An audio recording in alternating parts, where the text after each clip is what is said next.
Hi Queens, how are you? I wanted to give you a new way to figure out about how to win your virtual pageants because I've just judged quite a few virtual pageants and I've seen mistakes come up, common mistakes that don't have to be made, and it prevents people from winning their crown.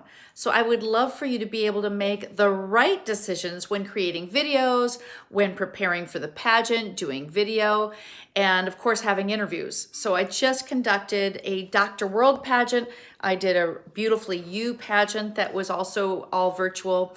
So the one common mistake that I'm finding is most of the women are not taking the pageant that seriously. I mean, talking about doing a video presentation with no makeup, not pageant ready, hair thrown up in a ponytail, looking like she took 2 seconds to do her hair. People who did not really prepare and practice or learn how to walk in gown.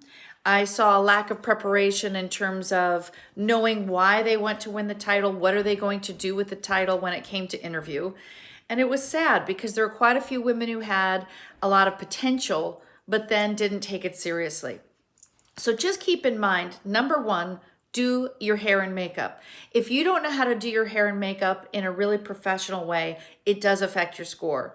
I feel as though if you can't present yourself well in this very short snippet, I don't really feel comfortable giving you a crown because I know that you're not going to be able to manage your image and appearance. And let's face it, it's a pageant. You need to look your best. You need to look like you put effort and energy into how you look. And they want someone who's beautiful. Let's be honest. This is a beauty pageant too. Even if you are a doctor or have a PhD, you want to make sure that you look your very best. The next thing I noticed was a lack of preparation with a setup of where they're going to model for gown. Find the best area that's the largest for you. If you have a train, you need to make sure you have room to walk in it. The other thing is do more than just walking towards the camera and turning the camera off. You should be doing a full presentation just like you would on stage, where you walk in, you should do a circle towards the front, pose, look at the camera and smile as if you had judges there. Then you can go all the way to the back, pose again. If you need to turn off the camera, you need to edit that out. So people who didn't take the effort or energy to even edit their videos, and you could see them coming over and doing this, I just kind of don't get it, because this is a real pageant, even though you don't feel like it is. Even if you're alone, you can have a setup like this, where you have a ring light. I have my computer here all set up, but honestly, there's no excuse for you not having good lighting. And you can even set a timer if you need to on your phone so that you can have it take the video up to a certain point. But honestly, there's so much editing software out there. There's really no reason why you couldn't do that, even if you're alone, to make sure you're editing it to look the best. Lighting is a very big issue. So you need to make sure you're lit well. I also want to see smiles. I saw so many people who, oh my gosh, didn't even smile once in interview. How is that possible? How can you never, ever smile? Or giving a presentation and then not even nothing of a smile, looking down, holding the hands nervously. Things like that really make me feel like you're not ready for the title because you don't have the confidence.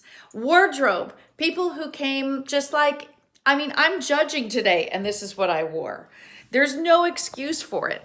If you can't be in a cute outfit for your interview or for your pageant statement, whatever the pageant requires, to me, I just feel like you're not going to make a good presentation as a title holder. So you need to make sure you're pageant ready, preferably something really stylish, something that has color to it. Don't wear black. It's just too blah. It makes a big impact when somebody comes into a virtual interview and they have on a really cute dress that I can see. I need to see the cuteness, right? It's got to be here. Don't make something that's cute on the bottom and then nothing on the top, and then has a bright, fun color. They have a big smile on their face and they're ready to go and fully made up, okay? We need makeup, just saying. I know we love to be naturally beautiful, but There's a time and a place, but this is the place for makeup and hair. The other thing is making sure that you really have thought out why you want the title. What are you going to do with the title? What is your plan with the title? I saw people taking very long, hesitant gaps, just thinking and wondering and trying to come up with it in the moment. This isn't the time to be formulating those kinds of answers. You had plenty of time to think about it. There were, whether it was weeks or months or however long, you need to have had that plan and already be implementing it. The other thing I felt like is the girls who really stood out had a great personality. Talk to them as if, they're people. Don't just think of them as, I'm going to answer the question now and it's going to be very formal and I'm just having a little interview and I'm answering questions. That is as boring as it gets. I need to know that you're alive, you have a personality. That way I know if you're out and you're going to make appearances, you're going to be friendly and warm and outgoing to other people. That's a very crucial part to being a title holder. So you've got to have that fun conversational energy while giving information during that. There were too many people I felt that didn't really hone in on their messaging, didn't share details, didn't explain. Even if we get your paperwork, we didn't necessarily read through it or remember it. We're trying to be present and in the moment and ask you questions. So we may not have time to read through your entire paperwork right then and there.